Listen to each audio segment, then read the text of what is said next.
Udin sedunia coba kembali eksis di panggung hiburan, ungkap penyebab lama vakum. Penyanyi Udin sedunia kembali merintis pekerjaannya di industri hiburan Indonesia setelah menghilang cukup lama. Di awal tahun 2023, Udin sedunia coba muncul lagi di industri entertainment. Pria bernama asli Udin Majnun itu ingin membangun lagi pekerjaannya setelah beberapa tahun vakum. Selama 5 tahun, Udin sedunia vakum terhitung sejak Desember 2018. Udin memutuskan vakum dari industri entertainment setelah sempat dilarang oleh orang tuanya untuk kembali ke Jakarta.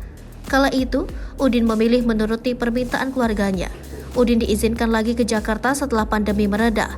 Selain kendala izin orang tua, Udin sedunia tinggal di kampung halamannya setelah divonis sakit. Tidak dijelaskan sakit yang selama ini diidap Udin sedunia. Baginya, panggung hiburan adalah tempat terbaiknya untuk mendapatkan uang. Ia berharap bisa kembali eksis di dunia yang telah membesarkan namanya.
Hai pemirsa Sri Popo TV, jangan lupa komen, like, dan subscribe, serta tonton terus berita-berita terupdate lainnya ya.